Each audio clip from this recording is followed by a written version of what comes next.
What are the myths? What are the myths around getting people to play your game? Well, I think the biggest myth was, and I was even talking about it. It, it was a trend more than myth. And if you start you have to start your UA on Facebook. I mean, when there wasn't anything else, then that was the case. But then, like, if it doesn't work on Facebook, it won't work elsewhere, which is definitely myth. Okay. Even now, you need to have at least like two or three channels just to benchmark the numbers against each other. Because if it doesn't work on Facebook, it doesn't really mean it won't work on Google to a certain extent, or to an uploving or TikTok. And I was living that myth and saying, "Oh, I need to hit 1 million spend a month, and then I can start adding new channels." Mm. Which now it's absolutely not true. Okay, But got it. that was definitely, yeah, that's definitely the biggest one. What else? What other myths what else when you go to Oh, I a know, I a know, client like I know. someone making a game, what are the myths that they have or the assumptions that they have? Like they're like, "Oh, this is obviously how it works." And you're like, That's actually not how it works." Yeah, well, if you able to save my game, if you have a shitty game, UA won't work. I mean, Mhm. it will work to a certain extent, but it won't save it because if it is really bad, you can throw money at the problem, but this is what not gonna solve it. People think they can. Well, the problem was always you have a mediocre game, and with marketing you can make it quite good. At least it looks good and it makes money. If you have a shitty game, you can do whatever on the UA side, it's just not gonna work. And little people always think that the expectations are quite high. Like, look, you are the expert, and now we're just gonna do it, and we're just gonna make it. It's gonna be great. It's like, guys, let's see. I don't think, but we can try. We need data, and I saw your previous campaigns didn't look that great, but it can be various reasons. I don't want to shit on anyone. Let's try.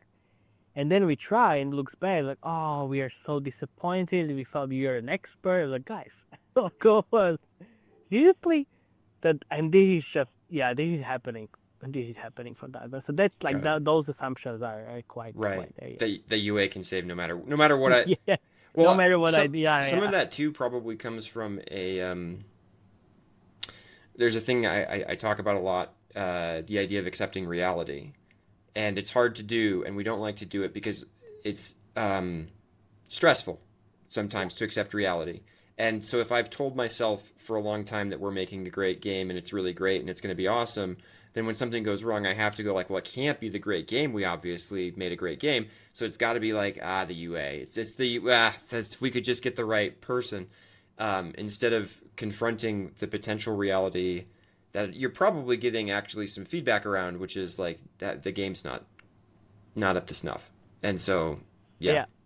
Yeah, that's happening, and that you always connected. Then I have the red flag, which is like, oh well, we worked with three other agencies and it didn't work, and they were terrible. Like, okay, that's the first yeah, red flag. yeah, That's the first yes. red flag. We're coming to Okay. you. No one else could help us. Yes. Uh, No, I'll be honest. I'll expose something about myself because I get companies that want to help me do because I do consulting and I sell training and things like that, and they're like, oh, we'll help you do that. And there's a part of me that goes, you might be able to help me, but I don't know if what I have is good enough to want to pay you money to scale it because if it's not good enough and it's hard for me to get data around this, I'm just going to be wasting a lot of money and I'll probably blame you for it when in fact it may just be that like the product isn't good. So, okay. All right. Next question. And again, this is coming from the game dev side of it. So this is a very, very, loaded, aggressive question, but I'm just gonna throw it out there. love. Isn't UA just a bunch of soulless number crunching to trick players into playing games? Absolutely yes. Well, We just the got thing. him. No, okay. So Yeah, that's the talk thing. more. Talk more. Yeah, yeah. It's like it is and it isn't. It's it's numbers, and the farm companies will do whatever it takes to get the players in and make money. And this is just the the hard reality. That's it. Yeah. We talked about the fake ads, the sexist ads, and everything. This is just like it's a part of it, of course.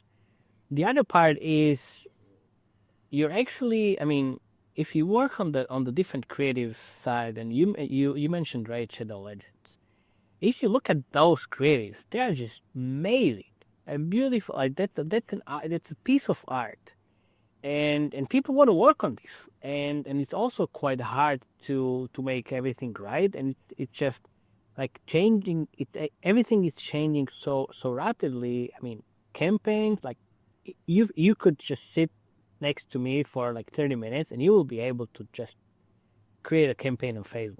It's that easy. Everything is automated. But what happens when shit hit the fan? That where like the UA kind of experts come in and try to solve different problems. Mhm. So yeah, I still think it's beautiful. Yeah. Kind of love Yeah. it because it's more about it's absolutely numbers oriented. But nowadays it's coming way more towards the actual creative and the UA managers. Like when I started, I was really like digging deep in the Excel sheets. I still do it, but you can now have dashboards and AI automations and all of like so that part is kind of figured. But now as the UA manager, you're kind of almost telling a story like how to, tell your game to wide audience, and you need to be able to write script. You need to be able to actually film some of the creatives because all the user generated content creatives where influencers are talking into their cameras. Or try it out. It's not that easy actually. It's not that easy to Yeah. film yourself and say something which eventually makes players to install the game. So this part of that equation is it's coming there. So yeah, always numbers, yes, but now it's kind of going a little bit closer to the creativity and that part of the equation. Yeah. What I think too, it's like we have to recognize we're making products. We got to sell them. It's That's the thing. People still forget like this is a business. It's gaming business. You need to make money. Unfortunately, you can't pay your lunch with the fact that your players like the game.